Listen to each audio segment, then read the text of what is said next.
Bab 351. Wu Donghai menyaksikan Ye Chen menelan pil peremajaan dengan tercengang, dan tiba-tiba menjadi sangat marah.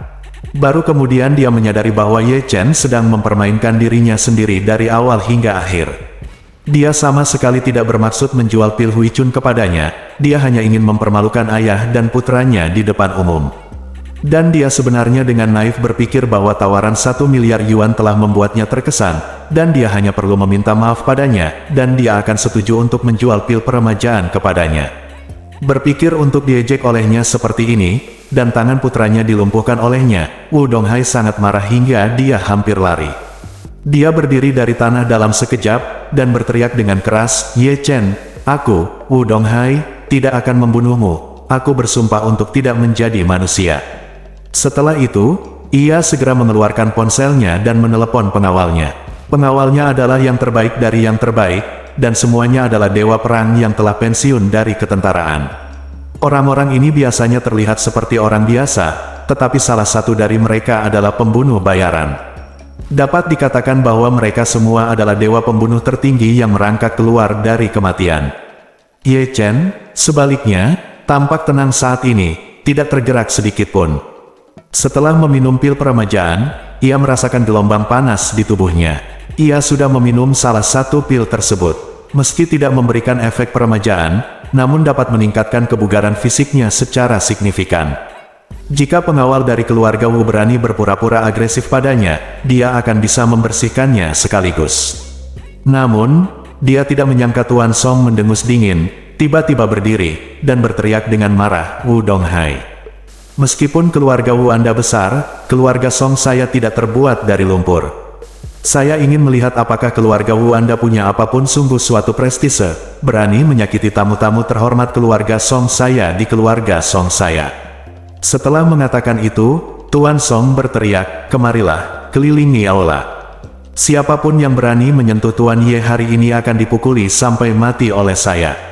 Wu Donghai menatap Tuan Song, mengertakkan gigi dan berkata dengan marah, "Paman Song, dia memperlakukan ayah dan anakku seperti monyet, dan bahkan melumpuhkan salah satu tangan anakku, dan kamu masih ingin melindunginya. Apakah kamu, si keluarga Song, maukah kamu secara terbuka menentang keluarga Wuku?" Tuan Song berkata dengan dingin, "Tuan Ye adalah dermawan Song, dan dia telah menghidupkan kembali kebaikannya kepada Song. Jika Anda harus melawan Tuan Ye, maka Anda akan melawan keluarga Song saya." "Bagus bagus bagus." Wu Donghai mengertakkan gigi dan berkata, "Keluarga Songmu sangat kuat. Kamu tidak menganggap serius keluarga Wuku lagi. Apa menurutmu ini wilayahmu, jadi kamu bisa menunggangi kepala keluarga Wuku?" Tuan Song berkata dengan arogan, "Song selalu bertindak jujur, dan dia tidak akan pernah melakukan hal-hal seperti menunggangi kepala orang lain. Tetapi jika seseorang bersikeras menargetkan dermawan Song di wilayah Song, maka saya minta maaf. Tidak peduli siapapun itu, Song tidak akan pernah mentolerir kesalahannya." Tuan Song berteriak dengan marah, yang mengejutkan semua orang yang hadir. Orang tua itu telah mengalami gelombang yang tak terhitung jumlahnya dalam hidupnya, dan telah melihat segala macam pertempuran. Dia telah lama mengembangkan semacam keagungan yang tidak marah dan merugikan diri sendiri. Selain itu, dia baru saja meminum pil peremajaan dan penuh dengan energi suara ini teriakan marah sungguh mengejutkan. Wu Donghai juga tiba-tiba menjadi sedikit bingung. Dia datang ke Jinling hanya dengan beberapa pengawal bersamanya.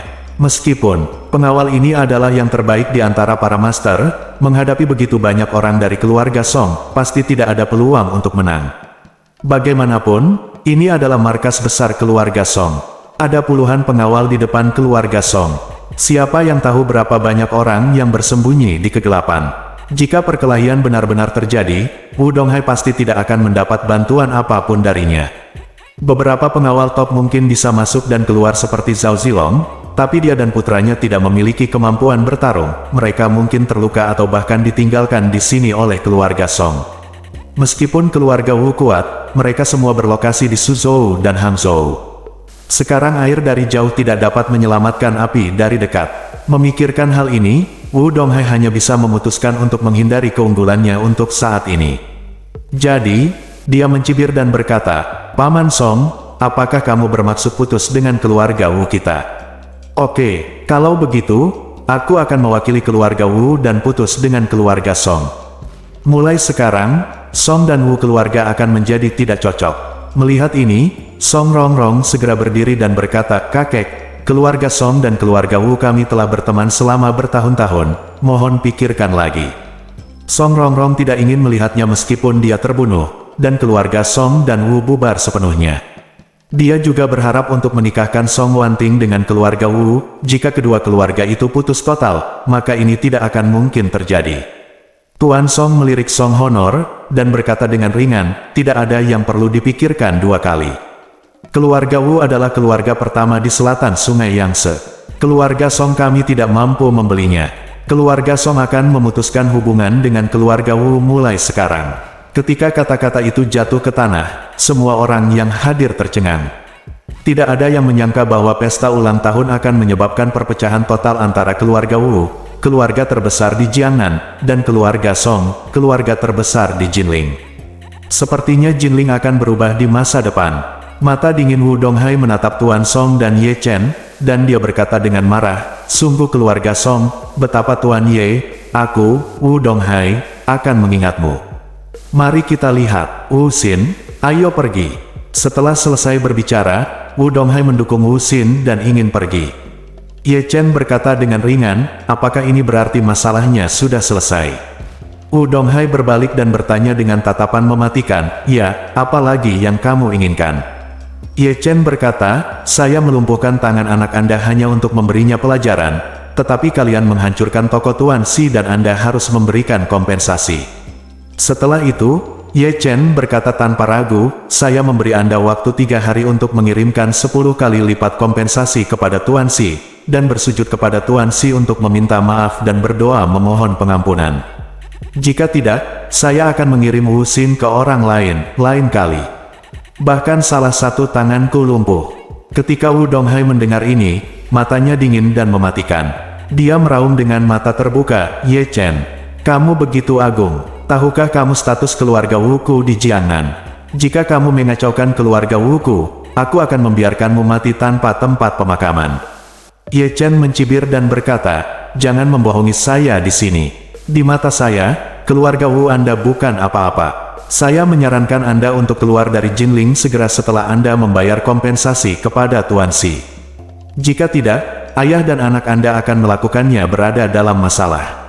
Orang-orang kemungkinan besar akan menyelamatkan nyawa mereka. Anda, Wu Donghai benar-benar tidak menyangka Ye Chen akan menjadi begitu gila. Dia bertekad untuk membunuh Ye Chen sekarang, tetapi memikirkan sikap keras kepala Tuan Song, dia hanya bisa menahannya untuk saat ini.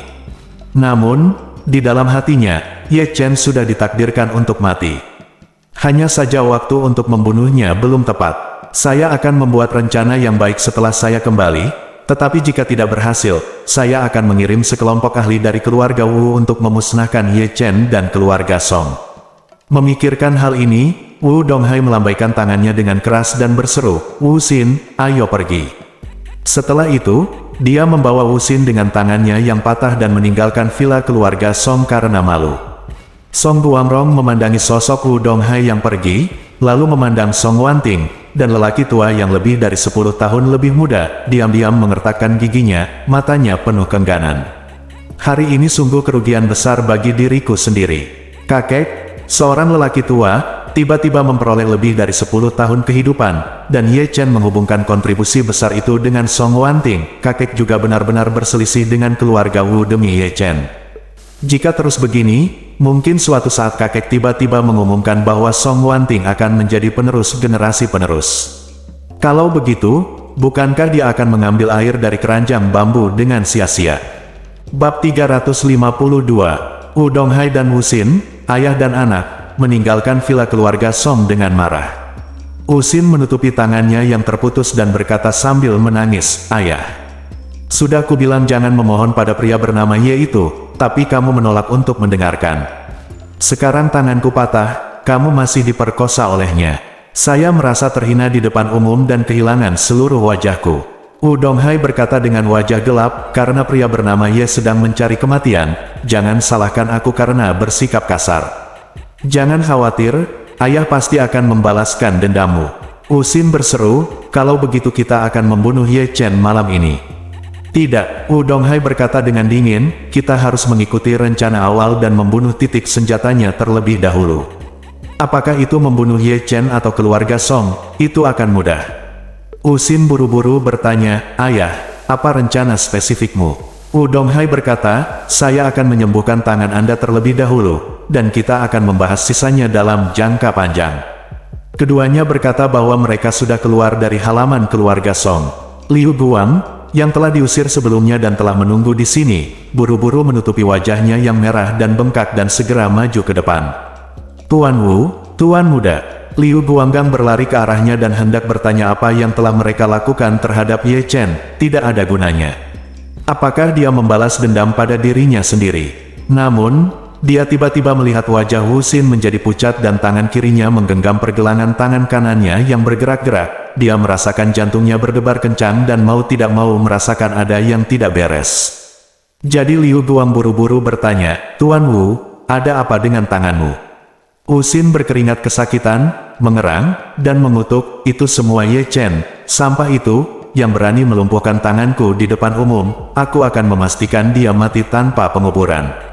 Awalnya, setelah Wu Xin mengetahui bahwa Ye Chen adalah pria yang disukai Song Wanting, dia ingin menggunakan pesta ulang tahun ini untuk menginjak-injak Ye Chen, seorang pecundang, di bawah kakinya, sehingga Song Wanting dapat mengenali kenyataan, berubah pikiran, dan memilih untuk bersamanya.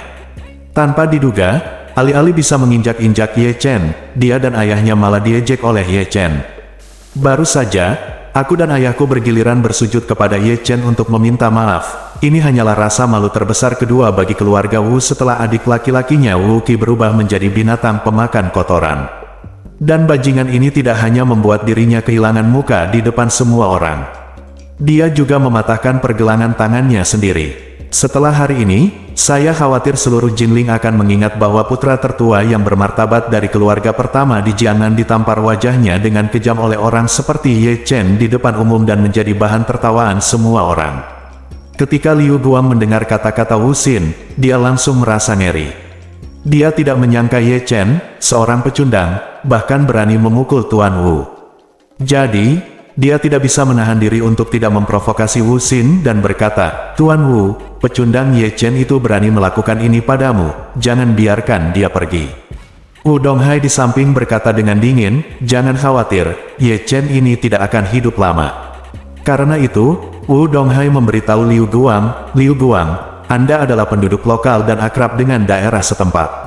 Saya akan memberi Anda tugas. Liu Guang berkata dengan tergesa-gesa, Tuan Wu, berikan saja perintah Anda. Wu Donghai berkata, pertama-tama bawa Tuan Muda ke rumah sakit ortopedi terbaik dan sembuhkan tangan Tuan Muda. Anda tidak boleh membuat kesalahan apapun. Liu Guang tiba-tiba menyadari bahwa tangan Wu Xin sebenarnya dipatahkan oleh Ye Chen, dan dia buru-buru berkata, jangan khawatir, Tuan Wu. Saya akan membawa Tuan Muda ke rumah sakit ortopedi terbaik segera. Ketika Wu Xin mendengar ini, dia tidak bisa menahan diri untuk tidak bertanya, ayah, maukah ayah pergi ke rumah sakit bersamaku? Wu Donghai berkata, saya masih memiliki banyak hal untuk diselesaikan hari ini. Sekarang kita telah putus dengan keluarga Song, kita harus mencari tempat tinggal lain. Saya akan pergi ke Shangri-La dan memesan kamar presidensial di sana. Ngomong-ngomong, kunjungi pemilik Shangri-La, Chen Zekai. Setelah kamu membaca kesepakatannya, datang langsung ke Shangri-La untuk menemuiku. Aku akan memberitahumu rencanaku secara detail. Akan mengunjungi Zekai Chen. Wu Xin berkata dengan beberapa keluhan, ayah, mengapa kamu ingin mengunjunginya? Bukankah dia hanya seekor anjing dari keluarga Ye di Yanjing? Lebih penting daripada tanganku yang patah. Wu Donghai mengerutkan kening dan berkata, apa yang kamu tahu? Meskipun keluarga Wu mendominasi selatan sungai Yangtze, dibandingkan dengan keluarga Ye di Yanjing, mereka hanyalah keluarga kaya. Keluarga Ye adalah keluarga teratas yang sebenarnya. Chen Zeke itu, meskipun dia hanya seekor anjing dari keluarga Ye, dia adalah juru bicara keluarga Ye di Jinling dan mewakili wajah keluarga Ye di Jinling. Saya pasti harus mengunjunginya secara langsung. Jika saya bisa membuka terobosan dengannya, mungkin saya juga bisa meminjam saya memiliki kesempatan untuk menjalin hubungan dengan keluarga Ye.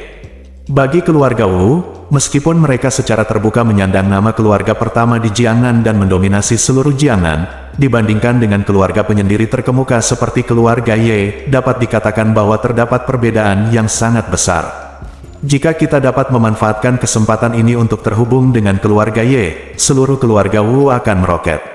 Ketika Wu Xin mendengar ini, dia berhenti mengeluh dan mengangguk dan berkata, "Saya mengerti, Ayah, kalau begitu kamu pergi ke Shangri-La dulu. Setelah saya menemui dokter dan memasang plester, saya akan menemuimu." Wu Donghai berkata kepada Wu Xin, "Baiklah, kamu pergi ke rumah sakit dulu. Saya akan memberitahu kamu setelah saya membuat pengaturan." Wu Xin bersenandung dan melihat penuh harap, lalu mengikuti Liu Guang ke dalam mobil dan pergi ke rumah sakit untuk merawat tangannya yang patah. Setelah Wu Xin dan Liu Guang pergi, Wu Donghai pun pergi ke Shangri-La ditemani pengawal dan asistennya. Sepanjang jalan, dia berpikir dengan marah di dalam hatinya, bagaimana cara membunuh Ye Chen untuk menghilangkan kebenciannya, dan orang tua Song yang tidak mengetahui masalah saat ini. Apakah menurut Anda jika Anda meminum pil peremajaan, Anda akan 10 tahun lebih muda dan hidup 10 tahun lebih lama, Anda akan menjadi hebat. Jika kamu berani berbicara dengan Wu Donghai seperti aku, maka aku akan membunuh seluruh keluarga Songmu. Tak lama kemudian, iring-iringan mobil berhenti di luar Hotel Shangri-La. Wu Donghai meminta pengawal pendamping untuk mengeluarkan teh dahompao pohon induk Gunung Wuyi yang paling berharga dari mobil dan bersiap untuk memberikannya kepada Chen Zekai sebagai hadiah. Dahompao miliknya dipetik dari 6 pohon induk yang tersisa di Gunung Wuyi, sangat berharga, hasil tahunannya hanya belasan kilogram, dan harga 1 kilogram bahkan bisa mencapai puluhan juta. Apalagi hal ini tidak bisa dibeli dengan uang. Karena sebagian besar produksi teh tahunan yang terbatas dipasok langsung ke Yanjing, dan bahkan 2 kilogram sisanya tidak dapat mengalir ke pasar. Guci dahompao milik Wu Donghai berbobot 1 pon, ia menghabiskan banyak uang, banyak pemikiran, dan banyak bantuan untuk mendapatkannya. Karena Wu Donghai menganggap teh ini sebagai harta karun, dia membawanya kemanapun dia pergi. Kadang-kadang dia ingin meminumnya, jadi dia diam-diam menyeduh 1 atau 2 gram untuk dirinya sendiri.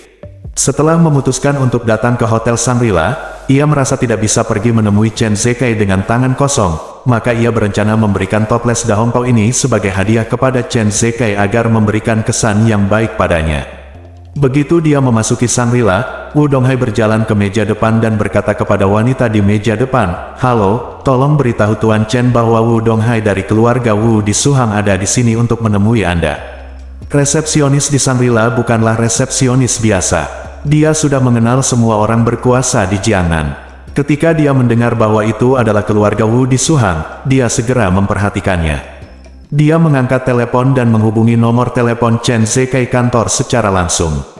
"Tuan Chen, Tuan Wu Donghai dari keluarga Wu di Suzhou dan Hangzhou ingin bertemu dengan Anda." Bab 353. Chen Zekai tidak tahu bahwa Wu Donghai dan Ye Chen memiliki konflik. Mendengar bahwa Wu Donghai datang berkunjung, dia tidak mengabaikannya. Meskipun dia adalah juru bicara keluarga Ye di Jinling, pihak lain adalah putra tertua dari keluarga pertama di Jiangnan. Jika dia berinisiatif untuk mengunjunginya, dia harus cukup menghormatinya. Jadi, dia buru-buru berkata ke meja depan, "Tolong langsung undang Tuan Wu ke kantor saya." Resepsionis tidak berani mengabaikan dan berkata dengan cepat kepada Wu Donghai, "Halo, Tuan Wu, Tuan Chen mengundang Anda untuk datang ke kantornya." "Silakan ikut dengan saya." Wu Donghai mengangguk, mengikuti gadis meja depan, naik lift eksklusif CEO, dan tiba di kantor Chen Zekai. Bagi Wu Donghai, dia adalah anak tertua Wu. Ketika menginap di hotel di Jinling, tentu saja dia ingin menginap di hotel terbaik. Kebetulan hotel terbaik di Jinling adalah Shangri-La, jadi saya datang mengunjungi Chen Zekai dan memperdalam hubungan saya dengannya, yang akan membunuh 2 burung dengan 1 batu. Ketika Chen Zekai melihat Wu Donghai masuk, dia berdiri sambil tersenyum, mengulurkan tangannya untuk menjabat tangan Wu Donghai, dan berkata dengan sopan, "Saya mendengar bahwa Tuan Wu telah aktif di Suzhou dan Hangzhou sepanjang tahun. Mengapa melakukan ini? Dia tiba-tiba datang ke Jinling kali ini." Wu Donghai menghela nafas dan berkata, "Hei, ceritanya panjang. Putra bungsu saya Wuki tidak tahu siapa yang dia sakiti, dan sesuatu terjadi. Saya datang ke sini kali ini untuk mencari solusi." Chen Zekai mengangguk. Tentu saja dia pernah mendengar tentang Wuki. Dia bahkan pernah melihat video di Douyin, jadi ketika dia tiba-tiba memikirkannya, dia merasa sedikit mual dan dia tidak bisa menahan muntah. Chen Zekai muntah, dan ekspresi Wu Donghai menjadi sangat malu. Dia tidak tahu kenapa Chen Zekai muntah-muntah, sejujurnya, memikirkan adegan tertentu dari putra bungsunya membuatnya merasa mual dan tidak nyaman. Oleh karena itu, Wu Donghai hanya dapat mengubah topik dan berkata, "Lupakan saja, saya datang ke sini hari ini terutama untuk mengunjungi Tuan Chen. Daripada membicarakan spoiler ini, saya membawa beberapa hadiah untuk Tuan Chen. Saya harap Anda menyukainya." Setelah mengatakan itu, dia segera menyerahkan toples teh pohon induk dahongpao kepada Chen Zekai. "Tuan Chen, ini teh dahongpao yang dipanen dari pohon induk di Gunung Wui. Ini adalah harta pribadi saya dan tidak dapat dilihat secara normal. Jika Anda suka teh, Anda pasti akan menyukainya." Tentu saja, Chen Zekai juga tahu betapa berharganya pohon induk dahongpao, dan dia segera melambaikan tangannya dan berkata, "Kenapa ini membuat teh pohon induk Gunung Wui semakin sedikit tersedia di pasaran, dan itu adalah harta karun Tuan Wu. Bagaimana bisakah aku memenangkan cinta orang-orang?" Wu Donghai segera berkata, "Tuan Chen, mohon jangan bersikap sopan. Anda adalah juru bicara keluarga Ye di Jinling dan bahkan Jiangnan. Keluarga Wu kami selalu menantikan untuk bekerja sama dengan keluarga Ye. Di masa depan, kami akan mengandalkan Tuan Chen untuk membantu keluarga Wu kami." Kain Wall. Ketika Chen Zekai mendengar ini, dia melambaikan tangannya dan berkata, "Saya hanya pelayan keluarga Ye, dan saya hanya melakukan apa yang seharusnya saya lakukan." Kata-kata Tuan Wu serius. Wu Donghai berkata dengan tulus, "Tuan Chen terlalu rendah hati." Melihat sikap tulus Wu Donghai, Chen Zekai berkata, "Karena Tuan Wu sangat serius, saya tidak akan sopan lagi kepada Anda. Saya punya beberapa botol Louis ke-13 kelas kolektor di sini. Saya akan minta seseorang membawakan Anda beberapa botol untuk dicoba nanti." Petik 2. Wu Donghai merasa tersanjung dan buru-buru berkata, "Oh, terima kasih banyak, Tuan Chen." Chen Zekai tersenyum tipis dan berkata, "Kunjungan Tuan Wu hari ini pasti lebih dari sekadar mengantarkan teh untuk Chen, bukan?" Wu Donghai mengangguk dan berkata, "Sejujurnya, saya dan putra sulung saya, serta beberapa pengawal dan asisten, mungkin harus tinggal di Jinling untuk sementara waktu, jadi saya pikir saya akan datang ke Shangri-La Anda untuk membuat beberapa kebisingan." Chen Zekai tertawa dan berkata, "Selamat datang. Karena Tuan Wu ada di sini, dia tentu saja adalah tamu terhormat.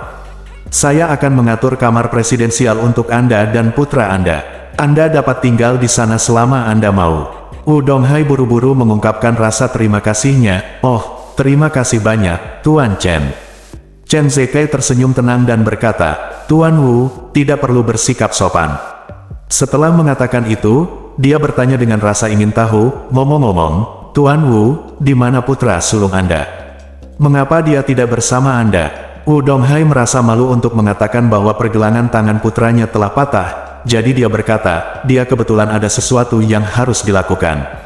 Dia mungkin tidak akan datang sampai beberapa saat.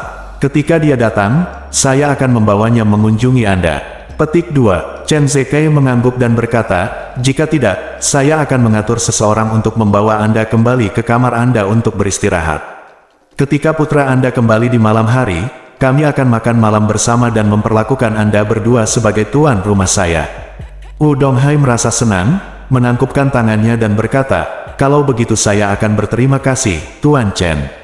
Dia merasa bahwa dia dan Chen Zekai hanyalah kenalan dan mengenal satu sama lain sebelumnya, tetapi sekarang setelah dia datang berkunjung dan Chen Zekai menerima hadiahnya, hubungan itu selangkah lebih dekat. Dan inilah yang paling dirindukan Wu Donghai.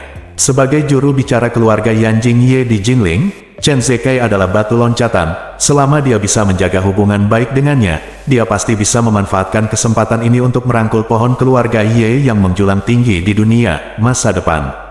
Selain itu, Wu Donghai juga memiliki pemikiran kecilnya sendiri.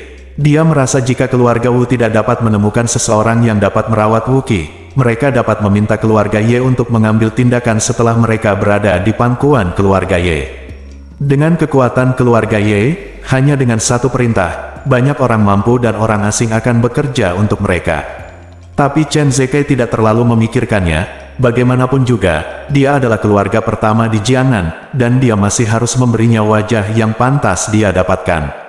Jadi, setelah dia dan Wu Donghai mengobrol sebentar, seseorang membawanya ke kamar presidensial untuk beristirahat.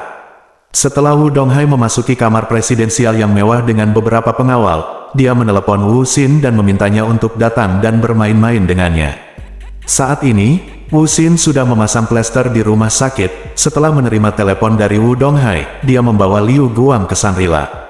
Duduk di dalam mobil, ekspresi Wu Xin masih sangat muram dan penuh depresi. Melihat ini, Liu Guang buru-buru berkata, "Tuan Wu, dokter telah memberitahu Anda bahwa Anda baru saja memasang plester, jadi jangan marah. Jika tidak maka akan mempengaruhi penyembuhan tulang dan menyebabkan gejala sisa." Wu Xin berkata dengan marah, "Aku tidak akan pernah melepaskan Ye Chen sialan itu, aku akan memotong kedua tangannya." Liu Guang sangat gembira di hatinya, dia yang paling bersemangat karena Wu Xin dipukuli dan tangannya patah. Karena dengan cara ini, keluarga Wu pasti tidak akan membiarkan Ye Chen pergi, dan balas dendam atas ukiran di dahi putranya akan dibalaskan. Namun, dia berkata dengan penuh perhatian, "Tuan Wu, Anda harus menjaga diri sendiri. Belum terlambat untuk membicarakan balas dendam di masa depan." Wu Xin mencibir dan berkata dengan keras, "Tunggu dan lihat saja, Ye Chen tidak akan bisa melompat-lompat lama-lama." Sesampainya di Shangri-La, Wu Xin membawa Liu Guang dan langsung menuju Presidential Suite tempat Wu Donghai menginap. Setelah mengetuk pintu, pengawal membuka pintu dari dalam. Wu Xin melangkah ke ruang tamu yang besar dan berkata kepada Wu Donghai yang sedang duduk di sofa, "Ayah, aku kembali." Wu Donghai bersenandung dan bertanya dengan prihatin, "Bagaimana keadaan tanganmu?" "Apa kata dokter?" Wu Xin berkata dengan wajah gelap rusak. "Dokter memasang plester di atasnya. Saya khawatir perlu beberapa bulan untuk pulih sebelum sembuh." Wu Donghai mengangguk dan berkata, "Kamu harus lebih memperhatikan akhir-akhir ini agar tidak meninggalkan gejala sisa." Wu Xin berseru, "Ayah, tidak masalah apa yang kamu lakukan. Tolong beritahu saya bagaimana kita akan menangani Ye Chen." Wu Donghai mencibir dan berkata, "Jika kamu ingin membunuh Ye Chen, lakukan dulu malam ini." Bab 354. Ketika Liu Guang mendengar Wu Donghai berkata bahwa dia akan membunuh lebih dulu malam ini, dia tiba-tiba menjadi bersemangat. Dia telah menantikannya sejak lama, tetapi dia tidak menyangka bahwa keinginannya akhirnya akan terkabul. Selain itu, membunuhnya tidak hanya akan membalaskan dendamnya, tetapi keluarga Wu juga akan memanfaatkan kesempatan ini untuk mempromosikannya ke puncak. Lalu bukankah dia akan mampu menjadi kaisar bawah tanah Jinling berikutnya? Memikirkan hal ini, seluruh tubuhnya gemetar karena kegembiraan. Wu Xin bertanya dari samping, "Ayah, ada banyak adik laki-laki di Jinling. Saya khawatir tidak mudah untuk membunuhnya, bukan?" Wu Donghai berkata dengan tenang, "Kamu harus memahami satu hal. Untuk membunuhnya, kamu harus membunuh semua adik laki-lakinya terlebih dahulu." "Ayah, apa maksudmu?" Wu Donghai berkata dengan dingin, "Ada ribuan saudara, tetapi mereka mungkin tidak selalu ada di dekatnya. Kita hanya perlu mengetahui di mana dia akan berada pada waktu tertentu, lalu pergi ke sana untuk menemukannya dan membunuhnya secara langsung." Liu Guang berkata dengan tergesa-gesa, "Saya tahu. Keberadaan Tian tidak dapat diprediksi, tetapi dia biasanya tinggal di rumah Tian Xiang pada malam hari, karena rumah Tian Xiang miliknya sangat terkenal di Jinling, dan banyak temannya akan pergi ke sana untuk makan pada malam hari." Wu Donghai bertanya kepadanya, "Berapa banyak penjaga keamanan yang ada di Tian Xiang Mansion?" Liu Guang berpikir sejenak dan berkata, "Adapun penjaga keamanan, akan ada sekitar 10 orang, dan sisanya adalah pelayan." Wu Donghai mendengus dingin, 10 penjaga keamanan tidak layak disebutkan. Pengawal seperti saya ini adalah yang terbaik di ketentaraan saat itu. Siapa yang tidak bisa membandingkan 1 dengan 10? Setelah itu, dia memandang pria parubaya kekar yang merupakan pemimpin pengawalnya dan bertanya, "Zhang Zizu, kamu telah mengikuti saya paling lama, kamu yang terkuat, dan kamu yang paling efisien dalam melakukan sesuatu. Saya akan membiarkanmu memimpin yang lain. Pergi ke Tian Xiang Mansion malam ini dan bunuh siapapun yang menghalangi jalanmu. Bisakah kamu melakukan itu?" Zhang Zizu segera mengepalkan tinjunya dan berkata, "Jangan khawatir, Tuan Wu, selusin penjaga keamanan hanyalah semut di depan beberapa dari kita. Adapun yang di bawah, dia akan membunuhnya seperti anjing." Wu Donghai mengangguk puas, lalu memandang Liu Guang dan berkata, "Liu Guang, bukankah kamu sangat membenci Laut Darah? Sekarang aku akan memberimu kesempatan untuk membalas dendam. Kamu membawa orang-orangku ke rumah Tianxiang malam ini dan bunuh aku. Bunuh aku, dia dan aku, keluarga Wu, akan keluar untuk melindungimu dan menjadikanmu kaisar bawah tanah Jinling yang baru dengan satu tangan." Ketika Liu Guang mendengar ini, matanya tiba-tiba dipenuhi kebencian, dan hatinya sudah mendidih karena darah. "Mengapa Anda bekerja keras untuk menjadi anjing bagi keluarga Wu? Bukankah itu hanya untuk membalas dendam dan membunuh Ye Chen? Sekarang, Wu Donghai telah memberi dirinya kesempatan untuk menjadi kaisar bawah tanah Jinling. Bagaimana saya bisa menolak hal sebaik itu? Terlebih lagi, dia sudah lama mendengar bahwa pengawal keluarga Wu semuanya adalah pensiunan raja militer, dan sama sekali tidak ada masalah untuk bertarung 1 lawan 10. Itu lebih dari cukup untuk membunuh orang seperti itu di rumah Tianxiang. Begitu dia melakukannya, adik laki-lakinya akan langsung menjadi tanpa pemimpin. Saat ini, keluarga Wu mendukungnya. Jika Anda ingin menjadi kaisar bawah tanah Jinling yang baru, itu mudah. Mulai sekarang, dengan bantuan hubungan dengan keluarga Wu ini, kemungkinan besar saya akan mencapai puncak hidup saya. Pada saat ini, di pesta ulang tahun Tuan Song, Ye Chen sedang menunggu pembukaan resmi jamuan makan tersebut, lalu menawari Tuan Song segelas anggur, dan bergegas ke aula Jishi Si Tianqi untuk melihat situasinya. Di meja makan, Wang Zhengang, Qin Gang, Qin Aoxue, Wei Liang dan bahkan Wang Dongsue memandangnya dengan lebih hormat dari sebelumnya. Efek ajaib dari pil peremajaan sungguh mengesankan. Namun, semua orang cukup sadar diri, dan tidak ada yang berinisiatif menyebutkan pil peremajaan kepadanya. Meskipun Ye Chen memiliki 20 pil peremajaan yang tersisa, dia belum siap memberikannya saat ini. Wang Zhengang, Qin Gang dan Ran semuanya masih muda, tetapi mereka masih jauh dari usia tua. Oleh karena itu, mereka tidak perlu lagi meminum pil peremajaan sekarang. Jika di masa depan mereka masih berhati-hati terhadap karma mereka dan mengikuti mereka dengan cara yang membumi, saya pasti akan memberikan satu kepada mereka masing-masing pada waktu yang tepat. Di meja makan, Ye Chen memandang Wei Liang, yang sudah beberapa hari tidak dia temui, dan bertanya dengan rasa ingin tahu bagaimana kabar Wei Pharmaceuticals akhir-akhir ini. Wei Liang buru-buru berkata dengan hormat, "Tuan Ye, farmasi Wei berkembang secara normal. Saya juga mengorganisir beberapa praktisi pengobatan Tiongkok veteran dan apoteker obat paten Tiongkok untuk menemukan dan mempelajari resep Tiongkok kuno kami dan bersiap untuk meluncurkan beberapa obat Tiongkok kuno, obat-obatan." Saat dia berbicara, Wei Liang berkata dengan sedikit penyesalan, "Nenek moyang kita meninggalkan begitu banyak resep yang bagus, tetapi sekarang resep tersebut telah hilang atau dijiplak oleh perusahaan farmasi di negara lain. Sangat disayangkan, jadi saya akan mencoba yang terbaik untuk menjelajahi apa yang mungkin." Ye Chen mengangguk dan berkata setuju, "Ini ide yang bagus. Hal-hal baik yang ditinggalkan nenek moyang kita telah diambil oleh perusahaan seperti Jepang dan Korea Selatan. Jika kita tidak memperhatikannya, maka di masa depan akan ada kebaikan, barang-barang peninggalan nenek moyang kita akan dicuri. Fang, aku khawatir itu akan menjadi kebanggaan negara-negara kecil di sekitarnya." Saat dia mengatakan ini, Ye Chen tiba-tiba teringat pada Kobayashi Pharmaceutical Jepang. Kobayashi Pharmaceutical ditipu lebih dari 10 miliar yuan, kini saatnya vitalitasnya rusak parah, apalagi ia telah meninggalkan bahaya tersembunyi bagi Kobayashi Pharmaceutical. Putra kedua dari keluarga Kobayashi, Jiro Kobayashi, mengira kakaknya sudah meninggal, namun ia tidak pernah menyangka adik kecilnya, Ichiro Kobayashi, masih memberi makan anjing dan menyekop kotoran anjing di kandang. Jika Kobayashi Pharmaceutical gagal pulih, lupakan saja. Jika Kobayashi Pharmaceutical menunjukkan sedikit perbaikan, dia dapat mengajak Ichiro Kobayashi kembali untuk memetik buah persik. Memikirkan hal ini, dia bertanya pada Wei Liang, bagaimana kabar Kobayashi Pharmaceutical Jepang akhir-akhir ini. Wei Liang berkata, Kobayashi Pharmaceutical mengalami beberapa masalah beberapa waktu lalu. Tampaknya mereka kehilangan sejumlah besar uang tunai. Sekarang mereka mengalami sedikit kesulitan dalam arus kas. Namun, mereka sekarang lebih kurus seperti unta daripada kuda. Bukan belum lagi Kobayashi Pharmaceutical masih memiliki banyak obat terlaris yang dapat memulihkan kesehatan Anda dalam waktu singkat. Ye Chen bersenandung, sudah memiliki beberapa kekhawatiran di dalam hatinya. Ketika Kobayashi Pharmaceuticals pulih, dia mengirim Ichiro Kobayashi kembali ke Jepang, mengatakan bahwa dia akan membantunya melarikan diri bersama Jiro Kobayashi apapun yang terjadi. Dalam hal ini, Kobayashi Pharmaceutical pada dasarnya akan menjadi miliknya sendiri. Jadi dia berkata kepada Wei Liang, jika ada pergerakan di Shaolin Pharmaceutical, tolong laporkan kepada saya tepat waktu.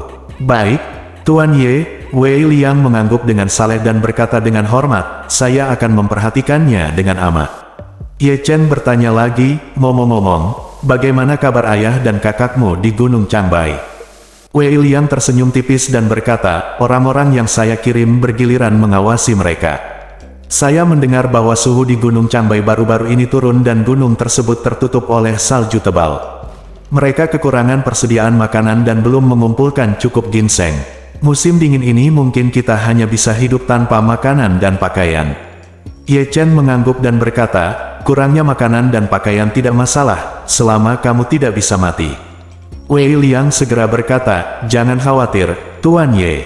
Meskipun saya membenci mereka di dalam hati, kami memiliki hubungan darah. Saya akan menyelamatkan hidup mereka apapun yang terjadi dan membiarkan mereka menggali ginseng di Gunung Changbai dan bertobat. Bab 355. Pada saat ini, Tuan Song yang energi dan sekelompok murid keluarga Song datang untuk melamar Ye Chen. Sekelompok orang mengikuti Tuan Song ke depan dan menyapa Guru Ye bersama-sama. Ye Chen berdiri sedikit, mengambil gelas anggur, dan berkata kepada Tuan Song, Tuan Song, tidak perlu bersikap sopan. Saya menawarkan segelas anggur ini dan semoga panjang umur. Setelah mengatakan itu, Ye Chen mengangkat kepalanya dan meminum semua anggur, lalu berkata, saya akan pergi ke aula Jishi Tuan Si untuk melihatnya, dan saya akan pergi nanti. Tuan Song menghela nafas dan berkata, oh, ruang pengobatan Dokter Si hancur. Saya harus pergi dan melihatnya, tetapi ada begitu banyak tamu di tempat itu, saya benar-benar tidak bisa pergi.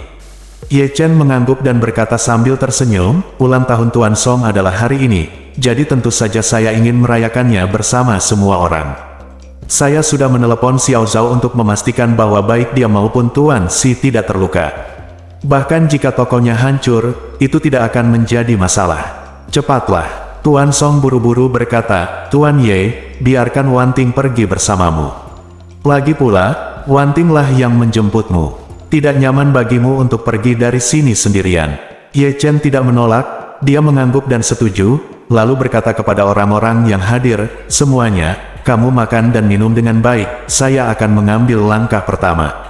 Semua orang berdiri untuk mengantar satu sama lain, tetapi ketika mereka melihat Ye Chen memberikan instruksi dengan isyarat, mereka semua duduk kembali. Sebelum pergi, Ye Chen berkata kepadanya, ayah mertuaku sepertinya sedang menjamu tamu untuk makan malam di Tianxiang Mansion malam ini. Jika kamu pergi ke Tianxiang Mansion, bantu aku mengurusnya. Jika kamu tidak pergi, bantu aku memanggil orang yang bertanggung jawab di sana, telepon. Dia buru-buru berkata, jangan khawatir, Tuan Ye. Saya biasanya berada di rumah Tianxiang pada malam hari. Saya akan mengatur semua pengaturan untuk ayah mertua Anda ketika dia tiba. Ya, Ye Chen mengangguk dan berkata, baiklah, terima kasih telah mengambil kesulitan. Berkata, Tuan Ye, Anda sopan sekali, inilah yang harus saya lakukan.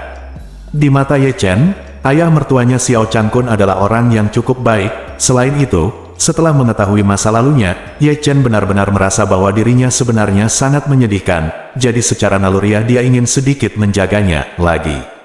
Setelah mengucapkan selamat tinggal kepada semua orang, Ye Chen, ditemani Song Wan Ting, keluar dari villa keluarga Song. Wan Ting Song membawa Ye Chen ke mobilnya dan membukakan pintu penumpang untuk Ye Chen sendiri. Setelah Ye Chen masuk ke dalam mobil, dia duduk. Begitu dia masuk ke dalam mobil, Wan Ting Song memandang Ye Chen dengan penuh rasa terima kasih dan berkata dengan tulus, Tuan Ye, terima kasih banyak hari ini. Ye Chen tersenyum tipis dan berkata, kamu tidak perlu berterima kasih padaku. Kesempatan pil peremajaan ini diberikan kepada kakekmu. Cukup baginya untuk berterima kasih padaku. Song Wan Ting buru-buru berkata, Tuan Ye, saya tidak hanya berterima kasih kepada Anda untuk ini, tetapi juga atas apa yang Anda katakan kepada kakek. Song Wan Ting sangat berterima kasih kepada Ye Chen, terutama karena perkataan Ye Chen kepada Tuan Song. Ia kehilangan orang tuanya ketika ia masih muda, meski kondisi materi di keluarga Song sangat baik.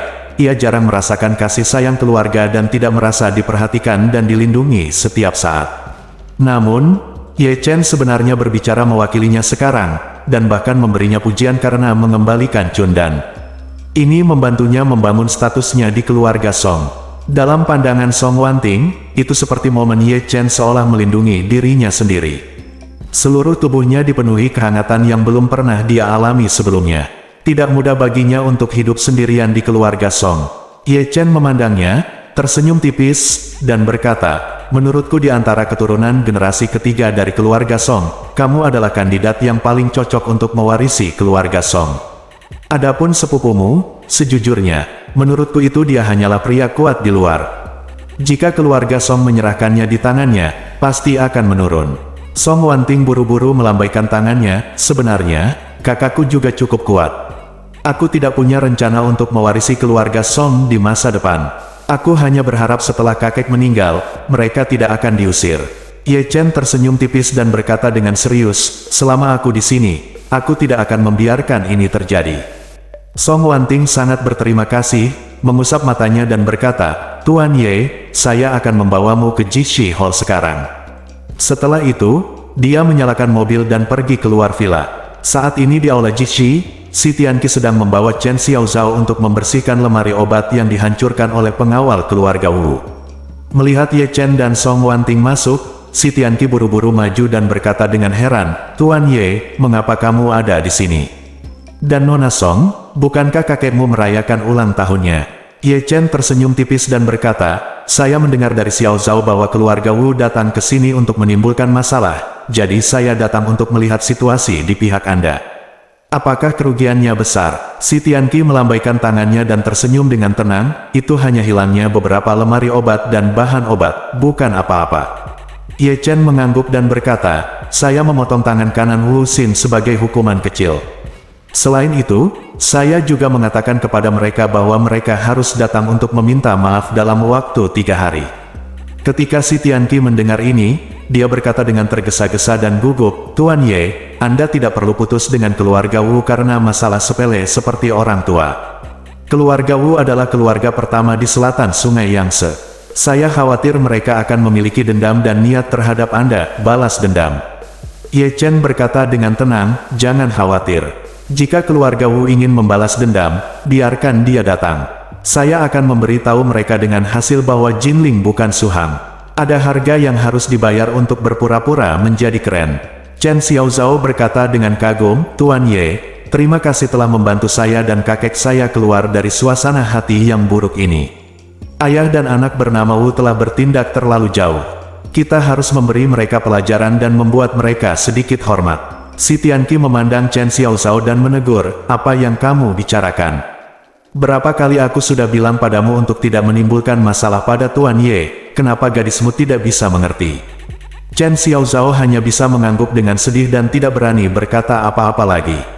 Ye Chen berkata saat ini, "Tuan Si, sejujurnya, alasan mengapa keluarga Wu dan putranya membuat masalah dengan Anda sampai batas tertentu ada hubungannya dengan saya." Si Tianqi, Chen Xiaozhao dan Song Wanting semuanya sedikit terkejut dan tidak mengerti apa yang dimaksud Ye Chen dengan ini. Ye Chen tersenyum tipis dan berkata, "Kita semua adalah orang luar, jadi saya akan mengatakan yang sebenarnya. Alasan mengapa Wu Qi, putra kedua dari keluarga Wu, menjadi seperti yang dia unggah di Douyin adalah karena saya menambahkan saran psikologis ke dia." Petik 2. Hah? Ketiga orang yang hadir tercengang. Tidak ada yang menyangka bahwa pelaku di balik Wu Qi, yang menjadi terkenal di seluruh negeri sebagai binatang pemakan kotoran beberapa waktu lalu, ternyata adalah Ye Chen. Chen Xiaozhao bertanya tanpa sadar, "Tuan Ye, apakah Anda memiliki konflik dengan Wu Qi itu?" Ye Chen berkata dengan tenang, "Saya tidak memiliki konflik dengannya, saya hanya tidak tahan." Mengatakan itu, Ye Chen berkata lagi, "Orang ini tidak belajar keras di perguruan tinggi. Dia selalu melecehkan siswi dan bahkan mencoba membujuk sahabat putri Qin Gang untuk bunuh diri. Saya tidak tahan, jadi saya memberinya pelajaran dan biarkan dia melakukan ini. Aku tidak akan pernah bisa melecehkan seorang gadis seumur hidupku." Chen Xiaozhao segera menatapnya dengan penuh kekaguman dan berseru, "Tuan Ye, Anda benar-benar idola saya. Saya sudah lama mendengar bahwa Wu Qi bukanlah orang baik. Dia telah menjadi seperti ini, dan saya tidak tahu berapa banyak orang-orang bertepuk tangan untuknya. Ternyata Tuan Ye lah yang melakukan keadilan bagi surga." Song Wanting di samping tidak bisa menahan diri untuk tidak berseru, "Tuan Ye, alasan mengapa Wu Donghai masih tinggal di Jinling adalah karena dia ingin menemukan orang yang menyerang Wu Qi. Saya tidak menyangka itu adalah Anda." Petik 2. Bersambung.